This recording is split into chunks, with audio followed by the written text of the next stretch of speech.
कौन पाई महाप्रभु श्री जगन्नाथ गोटे वृद्धांक चिरा शाढ़ी कानीकू निज पाखरे रखिथिले। एही कहानीटी होउछि पुरी जिल्लार एक कुनी गाँव रहुथिले 85 वर्षर जड़े असहाय वृद्धा श्रद्धा माउसी।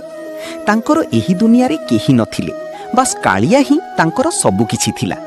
दिने प्रबल शीत राति माउसी निजे थरु थरु भाबिले बड़ देउल रे खोला पवन रे मु कालिया पुओ भी तो ठंडा पाउथिबो। तांको पाखरे नुआ वस्त्र किनिबाकू पैसा नथिला, सेथिपाई से निजर एकमात्र भल सूता शाढ़ी कानीटी चिरी प्रभुंक पाई अति श्रद्धारे गोटे छोट चादर प्रस्तुत कले।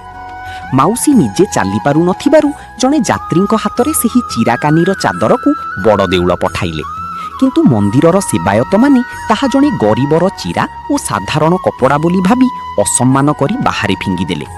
गाँरे बसी माउसी यहा शुणी बहुत कांदिले एवं कहिले, कालिया मु गरीब बोली मो श्रद्धा को तू ग्रहण कलुनी।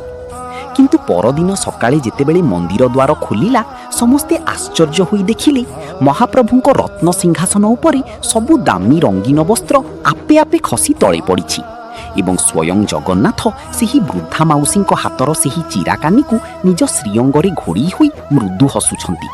सेवायत माने निज भूल बुझी पारी कांदी पकाइले। आम जगन्नाथ कौनसी दामी पाट वस्त्र चाहती नाही, से केवल भक्तर सामान्य श्रद्धार भोकिला। कमेंट्री थरे लिखंतु जय जगन्नाथ।